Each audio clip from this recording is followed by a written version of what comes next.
Restez debout. Je vais donner le thème. Notre thème de ce jour, la traversée du Jourdain à sec, nécessite le manteau. Donc pour traverser le Jourdain et que l'eau puisse se séparer en deux, cela nécessite d'avoir un manteau. Amen. Nous allons lire la Bible et après nous allons nous asseoir.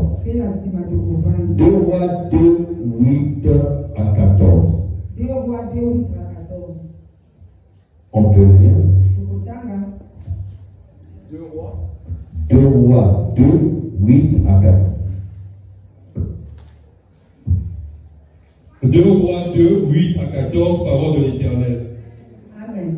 Le verset 8.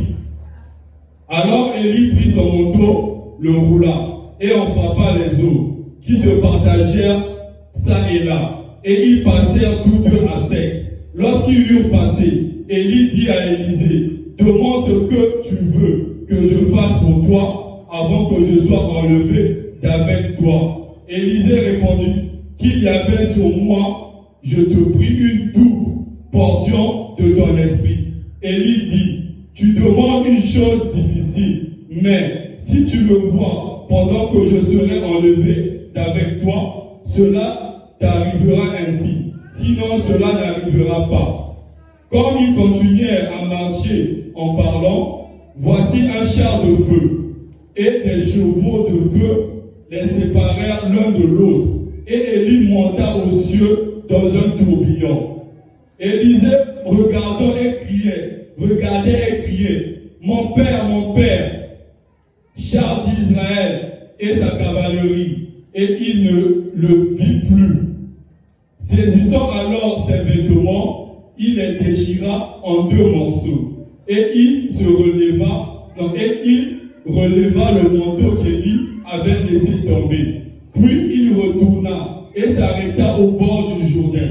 Il prit le manteau qu'Élie avait laissé tomber et il en frappa les eaux. Et dit, ô Éternel, le Dieu d'Élie, lui aussi il frappa les eaux, qui se partagèrent ça et là. Et Élisée passa. Amen. Amen. Donc on va parler du manteau. C'est un vêtement comme la veste. C'est lourd. Et aussi parler du Jourdain. Le Jourdain est un fleuve. Pour que le peuple d'Israël puisse entrer en possession de leur bénédiction, ils devaient traverser le Jourdain. Donc tous devaient passer le Jourdain. Donc le Jourdain donne l'accès à la bénédiction. Mais pour passer le Jourdain, on a besoin d'un manteau. On a vu ici, d'abord Élie, il allait pour être enlevé. Mais Élie avait en lui une parole. Cette parole disait, Élie ne devait pas vivre la mort. Et que Élie devait être enlevé. Mais à condition que il ne pouvait être enlevé que au-delà du Jourdain. Donc il devait passer le Jourdain. Donc pour Élie, ça a une bénédiction de ne pas vivre la mort, était de traverser le Jourdain. Et voilà que Élie, il avait une parole avec lui, celui de traverser le Jourdain. Mais il avait aussi un manteau. Un manteau, c'était simplement pour symboliser cette parole qui était en lui. Raison pour laquelle, arrivé devant le Jourdain, Élie a pris le manteau, il a roulé, il a frappé sur les eaux. Et voilà que le Jourdain lui sait le chemin. Il va traverser le Jourdain à sec avec lui. Et lorsqu'ils vont traverser, arrivé de l'autre côté, c'est là où Élie va être enlevé devant Élisée. Mais avant cela, Élisée savait qu'il aura aussi eu besoin de traverser le Jourdain. À son retour, à ce moment-là, il devait aussi bénéficier d'une parole. Donc Élie va lui laisser une parole et aussi son manteau. Et lorsqu'il vient devant le Jourdain, il pose le même acte que son père. Là, j'ai résumé. Je vais lire et commenter pas à pas. Verset 8. Alors Élie prit son manteau, le roula et en frappa les eaux qui se partagèrent ça et là. Ils passèrent tous deux à sec. Donc on voit que d'abord Élie, il sépare les eaux. Mais le Jourdain pour toi, c'est la difficulté que tu as pour accéder à ta bénédiction. Pour eux, c'était le Jourdain. Pour être enlevé, il faut traverser le Jourdain. Il n'a pas de pirogue. La même chose que toi. Tu te dis, il y a un Jourdain devant toi. Tu veux travailler. Tu veux être béni. Tu veux te marier. On veut de beaucoup de choses. Mais le Jourdain est là. On n'a pas de pirogue. On n'a pas de parents pour avoir un emploi. Donc on se pose la question, vu la difficulté, qu'est-ce que l'on peut faire pour aller vers la bénédiction? Dieu a promis, mais le Jourdain est là devant nous. Il nous empêche d'entrer en possession de votre bénédiction, de notre promesse. À ce moment-là, je te dis, tu as besoin d'un manteau, pas n'importe quel manteau, un manteau doté d'une parole de Dieu. Donc Élie l'a fait. Et après, lorsque qu'ils vont traverser, Élie dit à Élisée, verset 9, demande ce que tu veux que je fasse pour toi, avant que je sois enlevé qu'avec toi. Élisée répondit qu'il y est sur moi. Non. Je te prie une double portion esprit. Donc là, Élisée a une promesse d'être 2 fois plus puissant que Élie. Il a la promesse. Mais il ne va pas démontrer cette promesse-là là où ils sont. Il doit retourner là où il vit pour faire vivre cette promesse. À ce moment-là, il va voir comment que Élie sera enlevé. Parce que la condition était qu'il voit comment que Élie sera enlevé. Par là, je veux dire, lorsque tu as une promesse de Dieu, il y a toujours une condition. Ce qui fait que, année après année, on attend la promesse, ça n'arrive pas. Parce que, soit on ignore la condition, soit on connaît la condition, mais on n'accomplit pas la condition. Pour Élie, il donne une condition à Élisée. Verset 10, il dit, tu demandes une chose difficile, mais si tu me vois pendant que je serai enlevé d'avec toi, cela t'arrivera ainsi. Sinon, cela n'arrivera pas.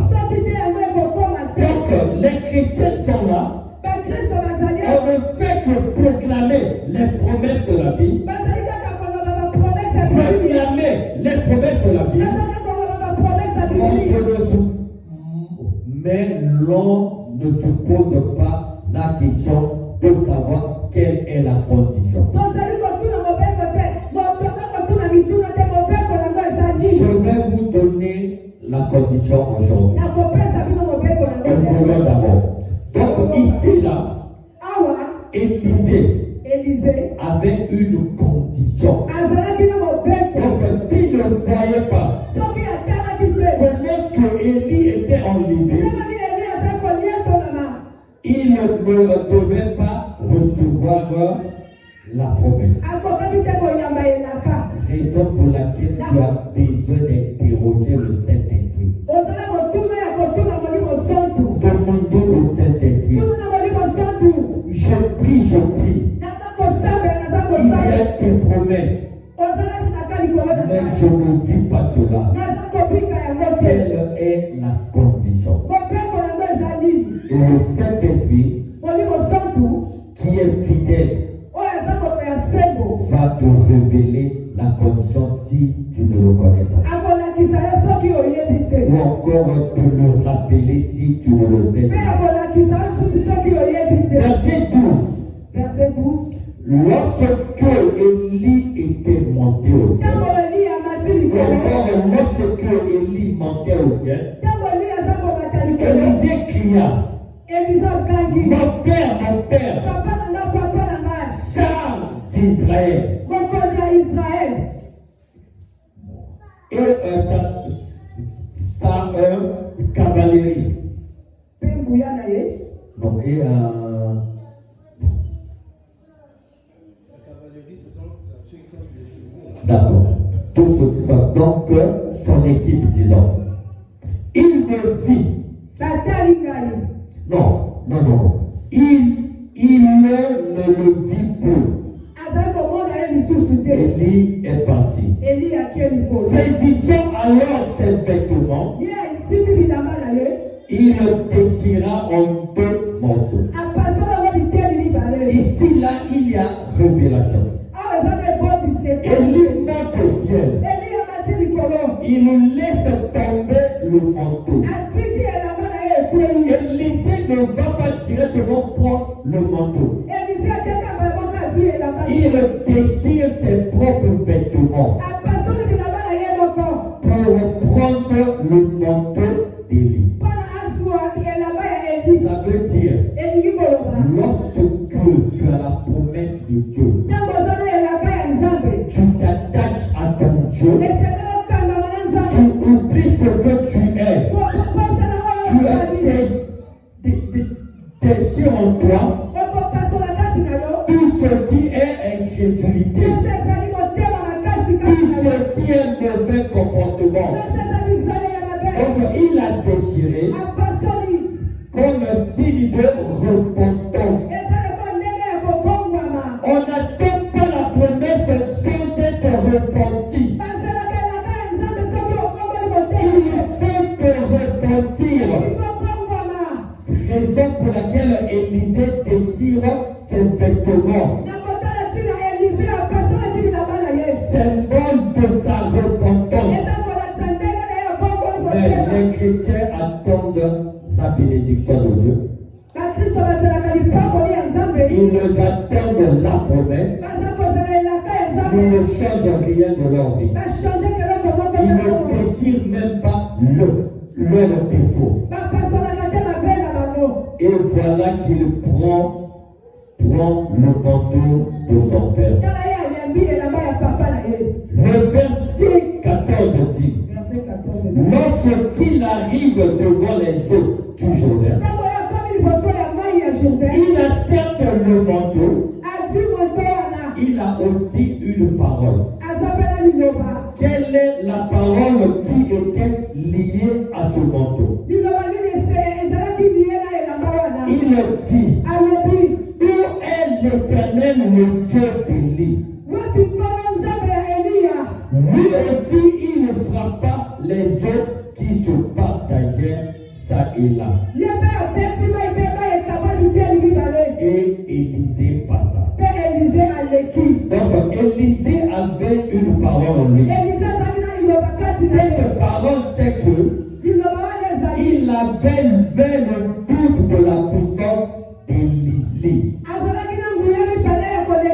Donc lorsqu'il frappe, il demande le Dieu d'Élie, son père. Parce que il avait en lui l'esprit de son père. Et que le Dieu de son père, en frappant le Jourdain du manteau, a fait séparer les eaux en deux. Donc pour entrer en possession de ta bénédiction, tu dois vaincre le Jourdain. Le Jourdain de ta vie. Ce qui crée l'obstacle entre toi et ta bénédiction. Ce qui crée l'obstacle entre toi et l'exaucement de tes prières. Pour Daniel, l'obstacle était Satan qui retenait l'ange Gabriel. Pour accéder à sa bénédiction, Daniel a prié pendant 21 jours. Donc chacun de nous a de l'obstacle devant lui. Mais il faut vaincre cet obstacle. Mais ici on parle du manteau. Raison pour laquelle je vais poser une question. En dehors d'Élie et aussi Élisée, qui encore avait traversé à sec le Jourdain? Mais est-ce que cette personne avait un manteau? On parle ici de Josué et le peuple d'Israël. Et aussi pour aller vers la bénédiction, ils sont arrivés devant le Jourdain. Donc pour entrer en possession de Canaan, il fallait aller traverser le Jourdain à sec. Et est-ce qu'ils avaient aussi le manteau? Je vais lire ce qui s'est passé avec Josué. Josué 3:15. Quand les sacrificateurs qui portaient l'arche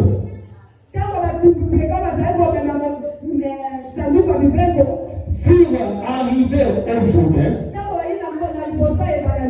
et que leurs pieds se furent mouillés au bord de l'eau,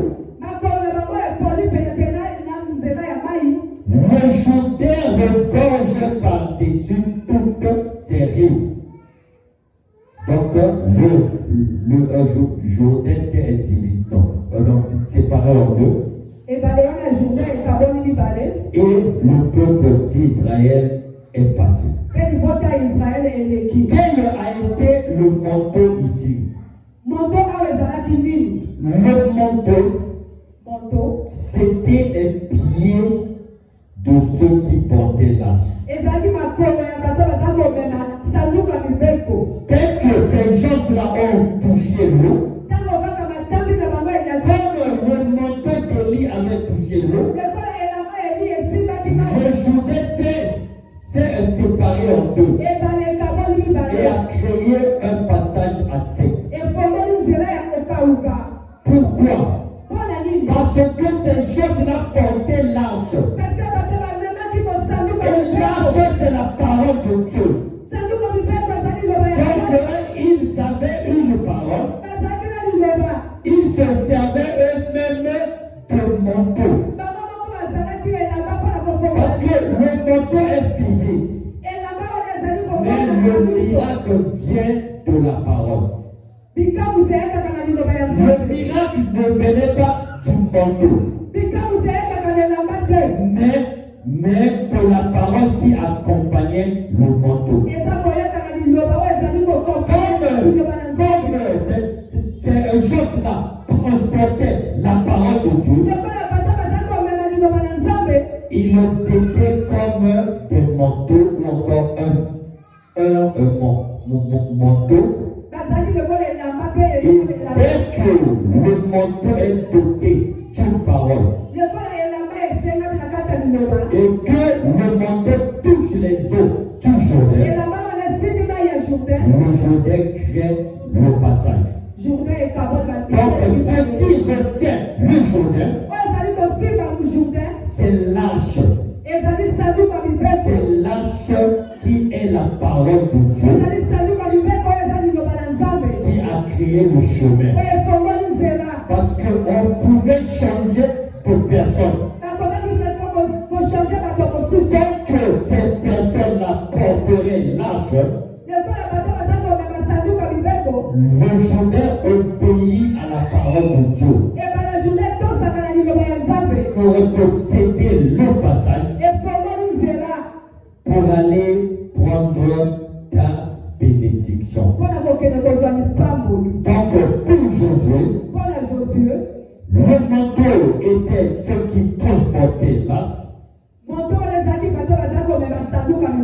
Et la parole côté, c'était l'arche de l'Éternel. Et que Josué a agi ainsi. Donc, ici, là, on a vu que c'est avec l'arche que le peuple d'Israël a traversé. La parole de l'arche et le manteau, ceux qui transportaient l'arche. Mais pour toi, quel est ton manteau? Ton manteau, c'est le Saint-Esprit. Ton manteau à toi, c'est le Saint-Esprit. Parce que le Saint-Esprit est doté d'un message. Il est lui-même Dieu, lui-même parole, lui-même consolateur. En sa qualité de consolateur, Le Saint-Esprit nous sert de manteau. Lorsqu'il joue le rôle de consolateur. Tu arrives devant le Jourdain. Ton obstacle. Tu ne peux pas passer de l'autre côté. Tu es désespéré. Voilà le consolateur de tes dieux de parole vient à toi. Et le consolateur, c'est le Saint-Esprit. Donc ton manteau, c'est le Saint-Esprit.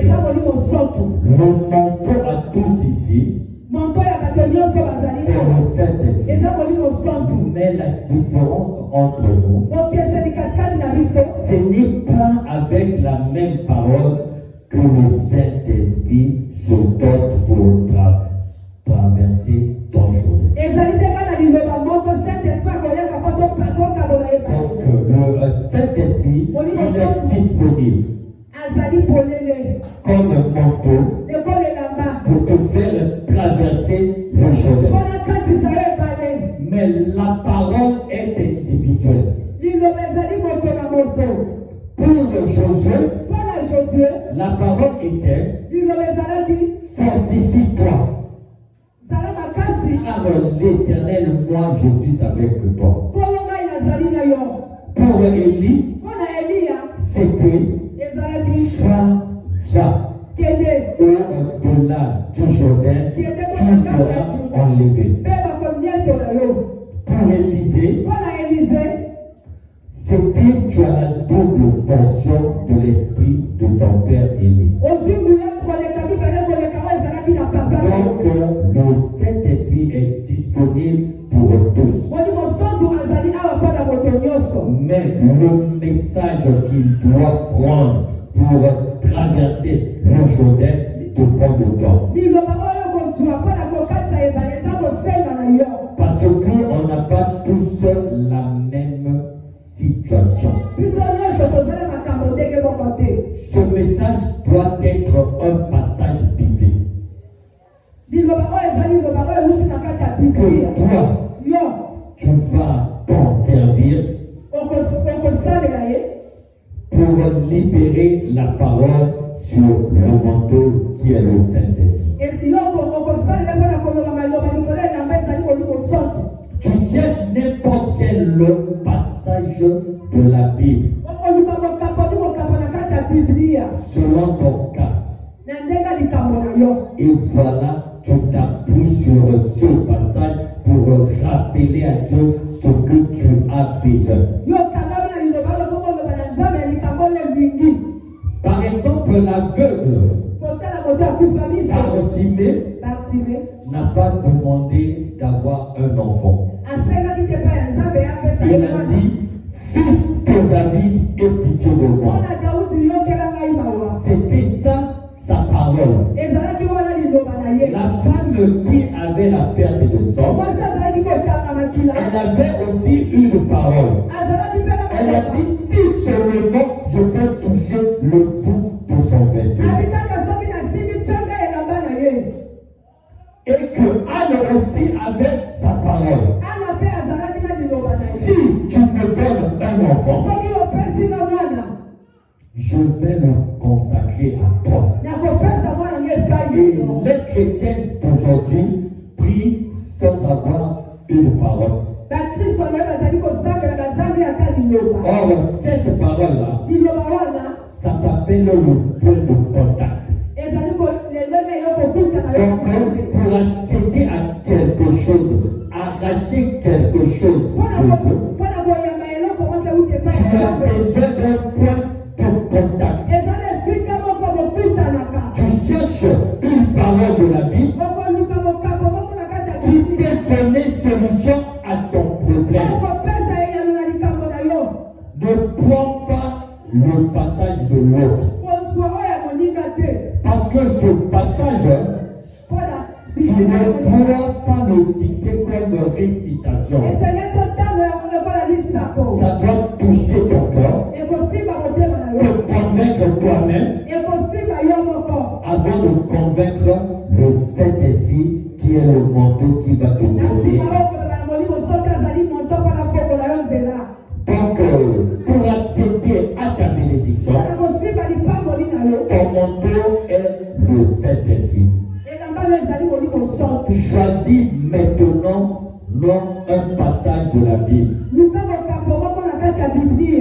nous servons de point de contact. Donc il faut avoir une parole de la Bible. David, pour combattre l'obstacle qui était Goliath, il a dit, je viens à toi au nom de l'Éternel. Et il faut avoir ces paroles selon la situation. Tu as un problème aujourd'hui. Maintenant, sélectionne un passage par rapport à ta situation. Tu peux rappeler cela à Dieu même pendant 2 semaines. Tu ne pries que sur la même chose.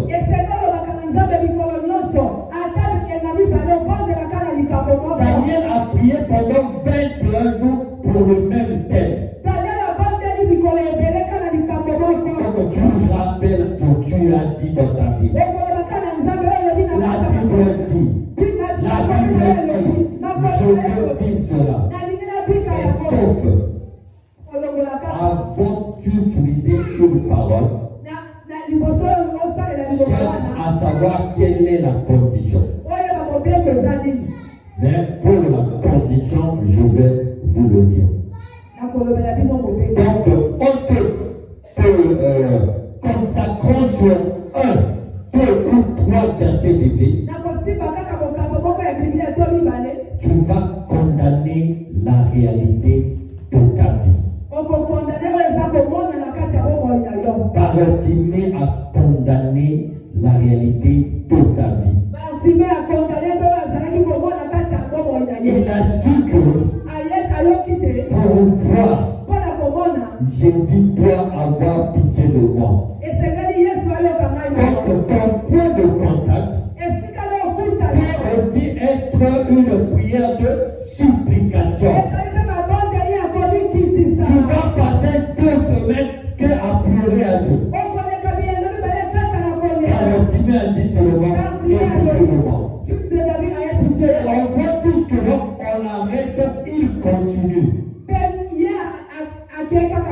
Ce n'est pas prier une fois, 2 fois et s'arrêter. Cherche ton point de contact. Est-ce que c'est la supplication? Un point de contact peut aussi être l'action de grâce. Tu peux raisonner, dire je vais poser tel acte, Seigneur, pour tel problème. Donc peu importe, mais que cela vienne de ton cœur. Rappelle à Dieu la vérité de sa parole. Il fera que non, tu as besoin de lui. On prend même un autre cas. L'apôtre Pierre. Luc 5,5 dit, Simon lui répondit, donc Pierre, Maître, nous avons travaillé toute la nuit sans rien prendre. Mais sur ta parole. Donc il a pris la parole de Jésus en témoin. Il dit sur ta parole, je jeterai le filet. À ce moment-là, Jésus est contraint d'opérer le miracle. Parce que tu as cité sa parole. Et que sa parole me donne mon point. Donc Jésus fait sur sa parole. Cherche un passage de la Bible. Rappelle-le à Dieu. Mais avant, mets-toi en ordre par rapport à cette parole. Parce qu'on ne rappelle pas à Dieu à tort. Raison pour laquelle la Bible dit la main de l'Éternel n'est pas aussi courte. Ni ses oreilles dures. Parce que ce sont vos péché qui cache sa face. Donc, mets-toi en ordre devant lui et rappelle-lui sa parole. Par exemple, dis-lui, tu as dit dans ta parole, comme Malachie, il y aura différence entre ceux qui te servent et ceux qui ne te servent pas. Si réellement tu le sers, cette parole va toucher Dieu. Parce que s'il n'agit pas, il devient menteur. Alors qu'il a dit, il ne ment pas. Il n'est pas un homme pour mentir, ni un fils d'homme pour se repentir. Donc, sachez-le que ton manteau, c'est le Saint-Esprit. Mais cherche une parole. Comme Élie pour monter au ciel. Comme Élisée, ils avaient tous des manteaux. On voit ici Élie pour monter au ciel.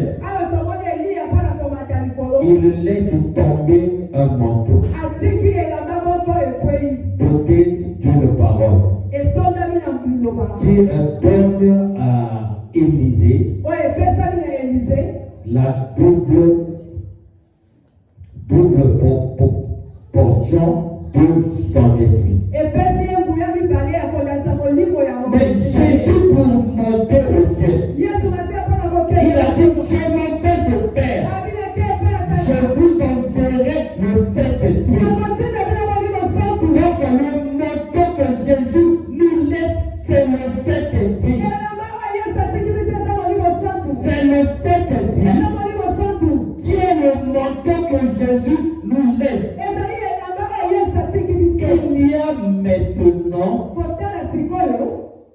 Il y a maintenant, le manteau qui est là, disponible à toi. Choisis simplement une parole que tu vas affecter au manteau. Et le Saint-Esprit qui connaît la parole de Dieu, il va exaucer ta prière. Mais une vérité, je vous ai dit que l'on peut choisir n'importe quel passage de la Bible. Mais la première des conditions, il faut savoir, peu importe ce que tu vas demander à Dieu par rapport aux promesses de la Bible, tu dois savoir que la promesse a été faite à Abraham.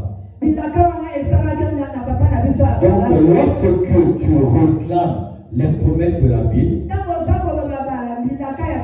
tu dois savoir que la promesse a été faite à Abraham. Puisque la promesse a été faite par Abraham, tu vas demander si Dieu avait donné une condition ou pas à Abraham.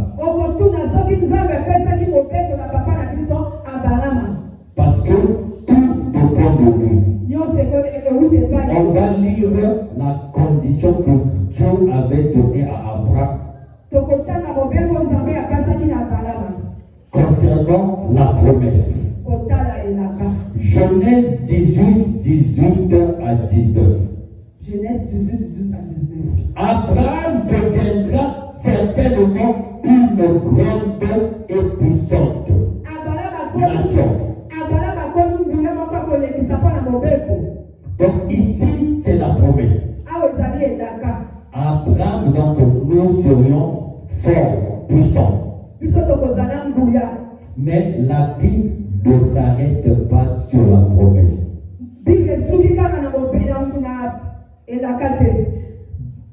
La Bible parle d'abord la promesse, la chose de la promesse. On lui fera bénir toutes les nations de la terre. Donc nous sommes bénis par Abraham. Ça, c'est la promesse. Maintenant, cette promesse est accompagnée par une parole. Cette parole-là qui donne la puissance au manteau. La Bible dit, car je l'ai choisi, afin qu'il ordonne à ses fils et à sa maison, après lui, de garder la voie de l'Éternel. Donc la condition, c'est que les enfants d'Abraham, les prétendants bénéficiaires de la promesse, doivent marcher selon les voies de l'Éternel, en pratiquant la droiture et la justice. Donc la condition est là. Mais les chrétiens veulent de la promesse, mais ne cherchent pas à savoir quelle a été la condition. La condition, c'est qu'on doit marcher sur les voies de l'Éternel en pratiquant la droiture et la justice. On peut recevoir ici, mais pourquoi moi? Pourquoi Dieu n'a pas fait? Pourquoi? Est-ce que tu marches dans la justice? Est-ce que tu marches dans la droiture? Est-ce que tu gardes les voies de l'Éternel? La Bible ne ment pas. Ce que l'on n'arrive pas à apprendre là, c'est parce qu'on ne respecte pas la condition donnée à Abraham. On peut beaucoup prier, mais on ne marche pas dans la droiture. On peut donner des offrandes, mais on ne garde pas les voies de l'Éternel. Mais la condition donnée à Abraham, ce n'est pas prier. La condition donnée à Abraham, ce n'est pas faire des dons aux pasteurs.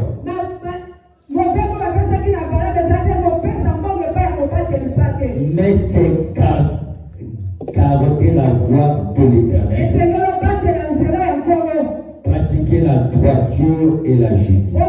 Et voilà que la Bible maintenant dit, et qu'ainsi, donc ce n'est qu'après ça, et qu'ainsi, l'Éternel accomplisse en faveur d'Abraham les promesses qui lui a été faites. Ça veut dire que pour que nous ayons les promesses de la Bible, on doit marcher sur les voies de l'Éternel, pratiquer sa droiture et la justice, et qu'ainsi l'Éternel accomplisse en faveur d'Abraham les promesses qui lui a été faites. Donc le circoncis qui est la traversée du Jourdain. Donc pour avoir cette parole, tu vas séparer le Jourdain en deux. Tu dois être bénéficiaire des promesses de la Bible. Cette condition donnée à Abraham reste valable pour nous. Le Saint-Esprit est là. C'est ton manteau. Mais pour posséder le Saint-Esprit, pour qu'il habite en toi, tu vas respecter, tu dois respecter cette condition-là. Et après, saisir la parole que toi tu as choisie. Pour conclure, j'ai essayé de proposer un exemple de rappel à Dieu.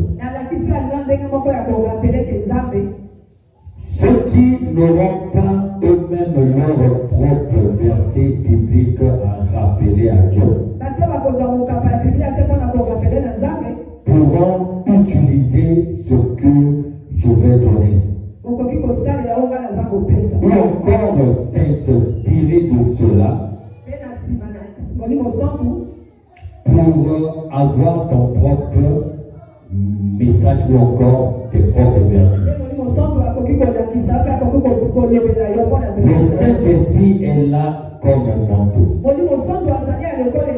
Il pardonne tous les péchés jusqu'à aujourd'hui. Il est là disponible. Il demande à toi de prendre simplement un message des versets bibliques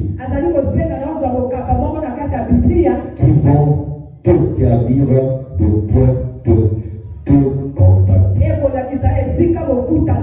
Exemple, tu peux dire à Dieu, Éternel Dieu, ta parole déclare que tu as des projets de bonheur et de paix pour moi.